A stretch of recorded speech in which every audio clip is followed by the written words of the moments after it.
Pakistan cricket team के fast bowler Shaheen Afridi, Saud Shakeel, Kamran गुलाम पर जुर्माना आयद कर दिया गया। आईसीसी के मुताबिक तीनों खिलाड़ियों पर कोड ऑफ कंडक्ट की खिलाफवर्जी पर जुर्माना किया गया। दुनिया में सबसे बड़े जाहिल और ये जो सबसे ज्यादा जो बदतमीजी करते हैं वो पाकिस्तान और बांग्लादेश है। अफरीदी पहले ब्रिस्के के टकराए, ब्रिस्के का कसूर था, वो भाग रहे थे, शाहीन उनके रास्ते में आए तो वो एक थोड़ी सी गर्मा गर्मी हुई, फिर एम्पायर आसिफ याकूब ने बीच में आके उनको उठाया और बबूमा के आउट होने पर फिर जो कामरान गुलाम ने रिएक्ट किया और सामने जाकर उन्होंने पंच इस तरह उठाया कि जैसे वो बबूमा को मारेंगे। ये बड़े गैर ज़रूरी हैं। मुझे ऐसा अफसोस हो रहा था जैसे कामरान गुलाम ने आके किया, वो जा रहा आउट हो गया, उसके आगे आके पंच कर रहा, फिर सऊद शकील जैसे आया आगे आगे खड़ा हो गया। देखिए आप कर सकते हैं लेकिन इतना क्लोज नहीं आ सकते बॉडी के साथ। पहलू हुआ एक ओवर के बाद 29th ओवर में जब बूमा जो कि कप्तान है साउथ अफ्रीका टीम के, उस पर एग्रेशन शो किया सऊद शकील ने, जिनकी थ्रो से वो रन आउट हुए थे, और कामरान गुलाम ने। आईसीसी ने यह कहा है कि दोनों ने बहुत क्लोज आकर अपना गुस्सा दिखाया था। खासकर कामरान गुलाम तो बिल्कुल उनके पास आके यूं किया था, और ये उस चीज में आता है कि आप दूसरे को इश्तियाल दिला रहे हैं, हो सकता है वो रिएक्ट बुरा करता है। ये आईसीसी ने अपनी प्रेस रिलीज के अंदर लिखा है कि इस तरह से वो बैटर जो अभी आउट हुआ है वो रिएक्ट कर सकता था, उसको आप थोड़ा सा के कर रहे थे, इश्तियाल दिला रहे थे, तो ये एक ऑफेंस के अंदर आता है। और इनको भी एक डीमेरिट पॉइंट मिला है। शाहीन शाह अफरीदी के 25% मैच फीस करने के बाद शाहीन शाह अफरीदी को 66 रन पड़ने के बाद ना गुस्सा आ गया और वो जाके लड़ पड़ा जो है साउथ अफ्रीका के एक नौजवान यंग प्लेयर के साथ। देखो ये भाग रहे थे, शाहीन उनके रास्ते में आए तो वो एक थोड़ी सी गर्मा गर्मी हुई, फिर एम्पायर आसिफ याकूब ने बीच में आके उनको उठाया और बबूमा के आउट होने पर फिर जो कामरान गुलाम ने रिएक्ट किया और सामने जाकर उन्होंने पंच इस तरह उठाया कि जैसे वो बबूमा को मारेंगे। ये बड़े गैर ज़रूरी हैं। मुझे 100% लग रहा है कि कामरान गुलाम को मैच रेफरी या तो वार्निंग देगा या रेप्रीमांड करेगा, हो सकता है फाइन भी कर देगी। बड़ा ऑफेंसिव एक्शन था, गैर ज़रूरी है इस तरह के ऑफेंसिव एक्शन नहीं करना चाहिए था। और बबूमा तो बहुत ही शरीफ और नफ्स इंसान है, उसके खिलाफ नहीं भाई, उसके खिलाफ ना करें प्लीज़। तो ऐसे तो करना तो किसी के खिलाफ भी नहीं चाहिए, लेकिन शाहिद साहब ने बिल्कुल सही कहा है कि बबूमा सीधा साधा सा आदमी है। वो इनकी हरकतें देख के थोड़ी देर को ज़रा सा रुक गया, कहने लगा ये अपना कर ले स्कूल बॉयज़ वाली हरकत, तो फिर उसके बाद आगे बढ़ूँ। दोनों से जानना चाहूँगा, कामरान ये बिहेवियर देख के आपको अजीब सा नहीं लगा कि परफॉर्म हो नहीं रहा और इतनी ओवर एक्साइटमेंट? देखिए आई डोंट नो क्या, लेकिन मुझे भी थोड़ा सा अफसोस हो रहा था जैसे कामरान गुलाम ने आके किया, वो जा रहा आउट हो गया, उसके आगे आके पंच कर रहा, फिर सऊद शकील जैसे आया आगे आगे खड़ा हो गया। देखिए आप कर सकते हैं लेकिन इतना क्लोज नहीं आ सकते बॉडी के साथ। फिर आप देखिए ब्रिक जैसे रनिंग कर रहा है तो शाहीन उसने अपने क्या नाम है एंगल चेंज किया, उसकी तरफ गया, तो ये मेरे ख्याल से एक्सेप्टेबल चीज़ें नहीं है। थोड़ा फाइन वगैरह या वार्निंग दे दे तो ज़्यादा अच्छा है। दुआ करे कि बैन ना हो जाए, ये तो ज़्यादा हो जाएगा, लेकिन चीज़ें ऐसी तो बनता है, चीज़ें ऐसी हुई हैं, लेकिन ऐसा होना नहीं चाहिए। एक डीमेरिट पॉइंट मिला है किसको? शाहीन को, सऊद शकील को और कामरान गुलाम को।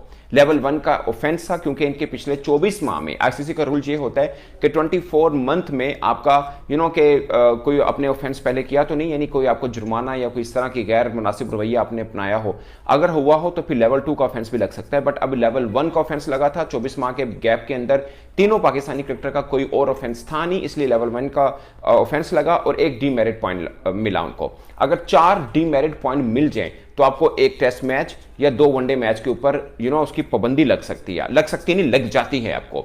अब अगर इन तीनों में से कोई क्रिकेटर और कोई ऑफेंस करता है, कभी भी करता है 24 माह के अंदर अंदर, तो लेवल 2 का भी इनके ऊपर हो सकता है, जिसमें 3 पॉइंट भी आ सकते हैं, 4 पॉइंट भी आ सकते हैं। अगर ऐसा होता है तो 2 वनडे मैच के ऊपर बैन लग जाएगा उनके ऊपर, जो कि ऑफ कोर्स पाकिस्तान टीम कभी भी नहीं चाहेगी, क्योंकि कामरान गुलाम, सऊद शकील और शाहीन शाह अफरीदी तीनों अहम पिलर हैं टीम पाकिस्तान के।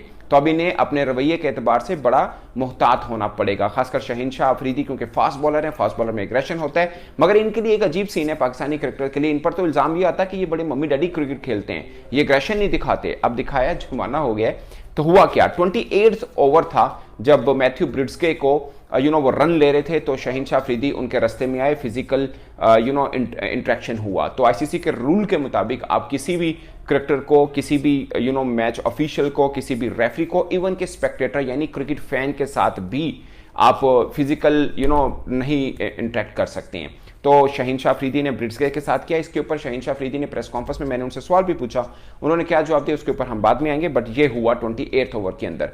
उसके बाद फिर ब्रिट्सगे की तरफ और शहीन शाह के बीच एक हीटेड मोमेंट भी हुआ, जिसके बारे में शहीन अफरीदी ने जो बोला मैं आपको बताऊंगा। दूसरा पहलू हुआ 1 ओवर के बाद 29 ओवर में, जब बुमा जो कि कप्तान है साउथ अफ्रीका टीम के, उस पर एग्रेशन शो किया सऊ शकील ने, जिनकी थ्रो से वो रन आउट हुए थे, और कामरान गुलाम ने। आईसीसी ने यह कहा है कि दोनों ने बहुत क्लोज आकर अपना गुस्सा दिखाया था, खासकर कामरान गुलाम तो बिल्कुल उनके पास आके यूं किया था। और ये उस चीज में आता है कि आप दूसरे को इश्तियाल दिला रहे हैं, हो सकता है वो रिएक्ट बुरा करता है। ये आईसीसी ने अपनी प्रेस रिलीज के अंदर लिखा है कि इस तरह से वो बैटर जो अभी आउट हुआ है वो रिएक्ट कर सकता था, उसको आप थोड़ा सा के कर रहे थे, इश्तियाल दिला रहे थे, तो ये एक ऑफेंस के अंदर आता है। और इनको भी एक डीमेरिट पॉइंट मिला है। शहीन शाह अफरीदी के 25% मैच फीस का फोकस करना है। जी हाँ, बाबर आजम ने फाइनली जिसे कहते हैं ना दम तोड़ दिया है। वो कहते हैं कि भाई साहब बस कर दो, अब मुझे किंग ना कहा करो, मुझे जिसको कहते हैं ना जो टाइटल वगैरह तुमने देने हैं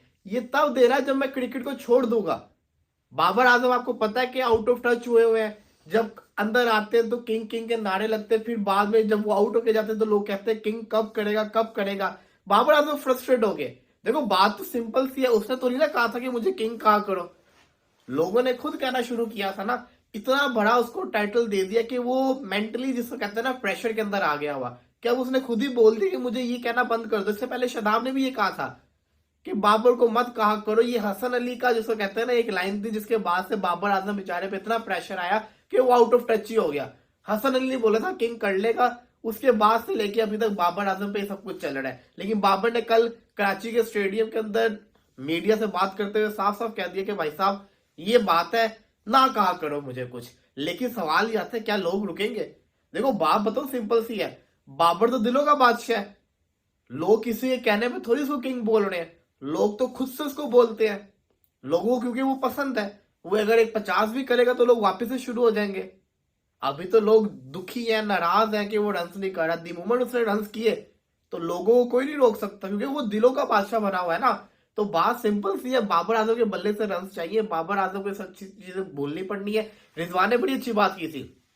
दोस्तों स्वागत है क्रिकेट पावर के एक नई वीडियो में। दोस्तों पाकिस्तान और साउथ अफ्रीका के बीच मैच के बीच में ही कामरान गुलाम और शाहीन अफरीदी के बीच में एक हाथापाई हो जाती है। जी हाँ दोस्तों, आपको बताया जा रहा है कि कामरान गुलाम ने किसी बैट से रिएक्ट करते हुए जब उन्होंने इशारा किया शाहीन अफरीदी के, तो उन्होंने इसका बदला लेते हुए शाहीन अफरीदी कामरान गुलाम के बीच में आ जाते हैं, जिसके वजह से इनके बीच हाथापाई हो जाती है। पाकिस्तानी मीडिया ये भी कह रही है कि सबसे खतरनाक टीम पाकिस्तान और बांग्लादेश की टीम है, क्योंकि दोस्तों जिस विदेश से मैच खेलती है कभी ना कभी ये बवाल करती है। इसकी वजह से पूरी पाकिस्तानी मीडिया इनको गाली भी दे रही है। और पाकिस्तान की टीम की तरफ से पीसीबी की तरफ से इन पर चार्ज भी लगे हैं। रिजवान